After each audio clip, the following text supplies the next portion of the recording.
Circle chapter, class 10 में circle chapter. ऐसे तो मेरे ख्याल से ये चैप्टर काफी इजी है। उसका वजह यह है कि इसमें थ्योरम नाम का चीज एक ही है।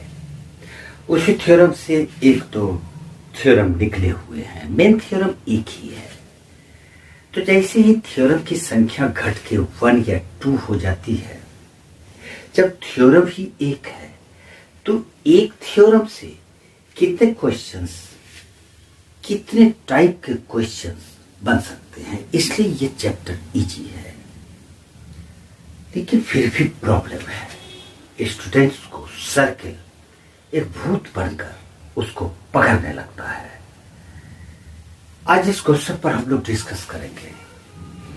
ये क्वेश्चन ऐसे तो board examination CBSE class 10 board examination में आया हुआ क्वेश्चन है।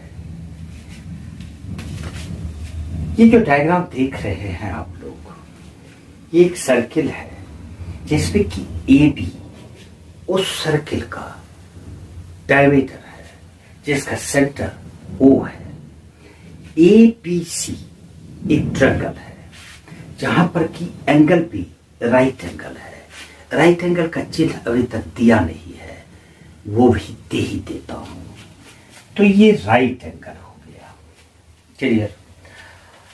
अब सर्किल के एक उस पॉइंट पर जहां पर कि AC यानी hypotenuse of the triangle ABC, AC की बात मैं कर रहा हूं। The hypotenuse of the triangle ABC circle को जिस पॉइंट पर इंटरसेक्ट किया, उसी पॉइंट पर एक टेंजेंट भी खींच दिया गया।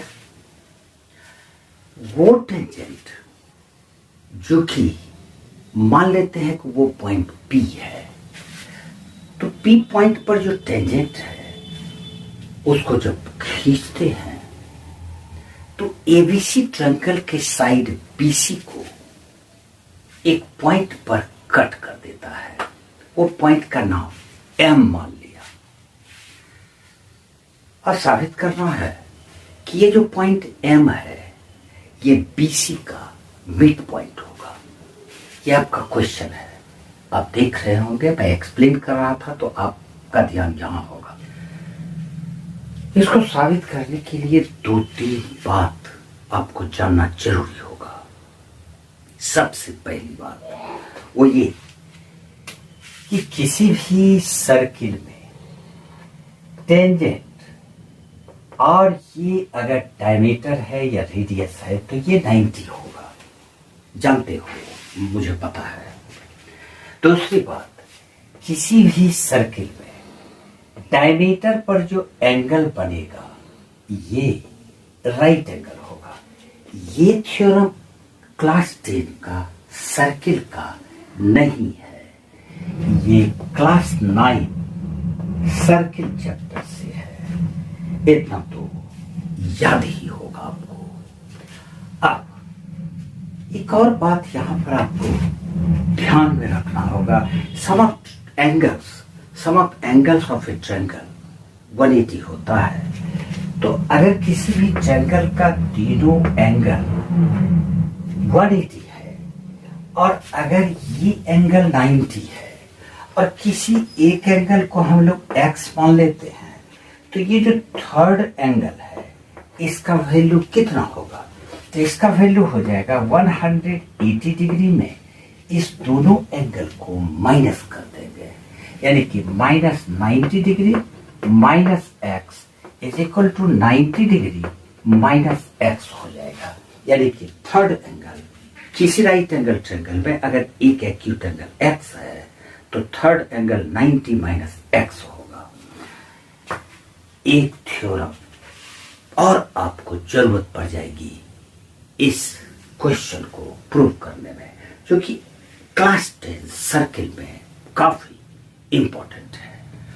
वो ये कि किसी भी सर्किल में अगर हम एक टेंजेंट खींच दें, मान लेते हैं ये एक टेंजेंट है, ये टेंजेंट है, मान लेते हैं ये एक टेंजेंट है, ये P पॉइंट ऑफ कांटेक्ट जहां पर टच कर रहा है, इस पॉइंट पर एक कोड अगर हम खींचते हैं इस प्रकार से, पी पॉइंट से एक कोड खींच देते हैं जिसका नाम हम लोग पी क्यू ले लेते हैं।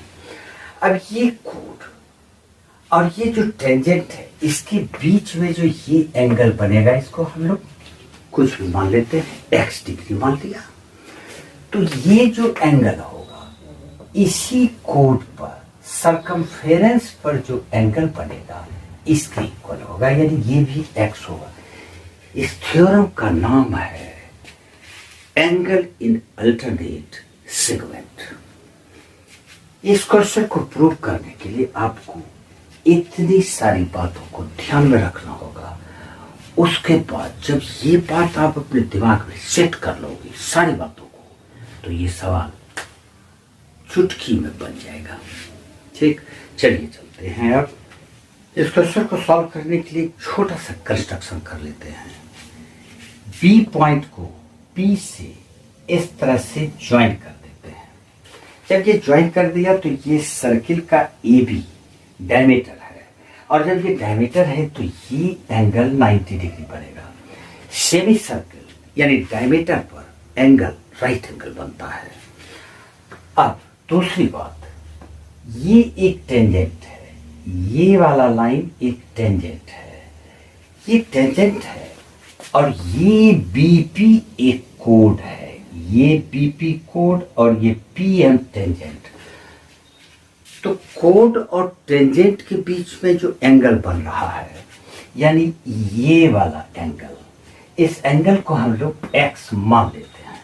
जब ये एक्स माने तो इसी कोड पर सरकमफेरेंस पर जो ये एंगल बनेगा ये एंगल भी एक्स हो जाएगा। क्लियर? अभी तुरंत हमने डिस्कस किया था ए बी पी, इस ट्रायंगल में in triangle A B P, इस ट्रायंगल में एक एंगल राइट एंगल है, दूसरा एंगल एक्स है।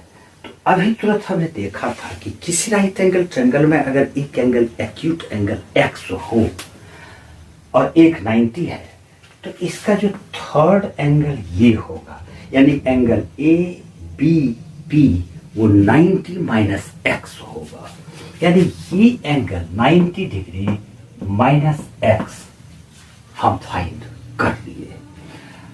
अब एंगल ए बी और सी ये तो पूरा 90 है, उसमें से इसका एक पार्ट ये A B P 90 minus X है, तो दूसरा पार्ट इतना सा कितना होगा, यानी कि एंगल बी एम बोल सकते हैं।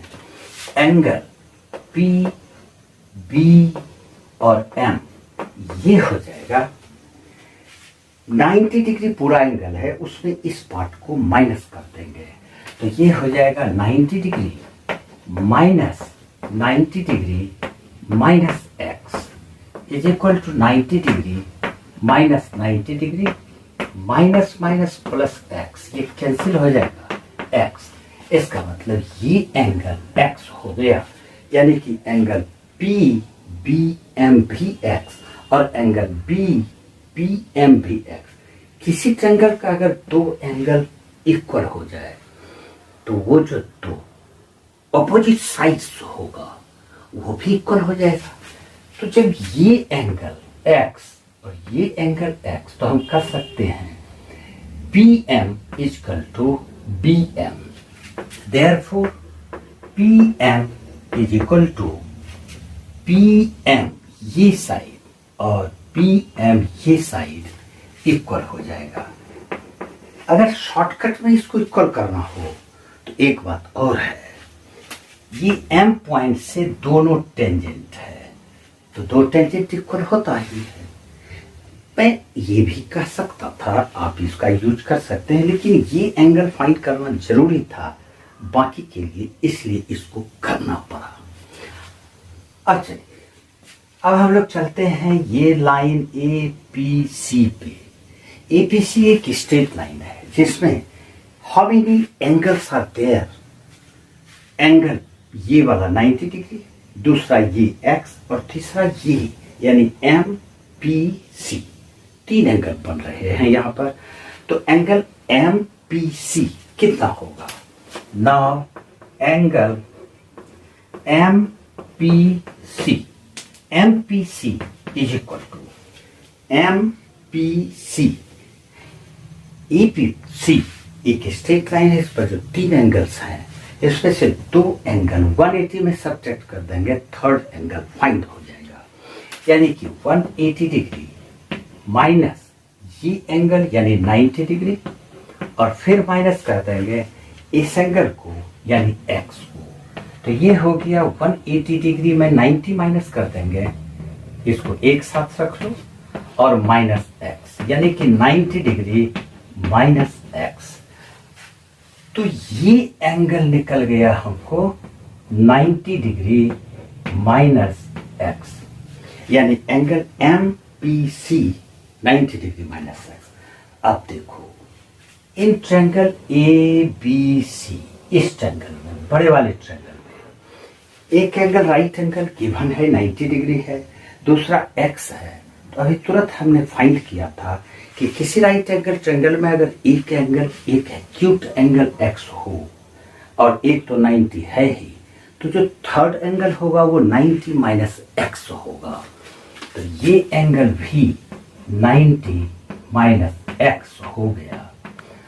अब इस ट्रायंगल में, इन ट्रायंगल PMC में ये 90 माइनस x, ये 90 माइनस x, इसका मतलब दोनों एंगल इक्वल है, तो दोनों के ऑपोजिट में जो साइड्स है वो भी इक्वल हो जाएंगे। यानी कि इसके सामने का साइड MC, तो हम कर सकते हैं therefore MC is equal to PM, इसके सामने का PM और इस एंगल के सामने का MC, यानी MC इक्वल टू PM। अब यहां पर देखो PM इक्वल टू BM और PM equal to MC, therefore BM is equal to MC, therefore BM is equal to MC, BM is equal to MC, और यही हमको प्रूव करना था। उम्मीद है ये क्वेश्चन काफी इंपॉर्टेंट क्वेश्चन, जो कि बोर्ड एग्जामिनेशन में आया हुआ है, जरूर समझ में आया होगा। लाइक तो बनता ही है, नहीं हो तो सब्सक्राइब भी कर लेना, अपने दोस्तों में शेयर भी कर देना। किसी दूसरे का हेल्प करोगे तो अच्छी बात है। कहा भी गया है कि जो किसी दूसरे की मदद करता है, भगवान उसकी मदद खुद करते हैं। आज इतना सा ही। जय हिंद, जय भारत।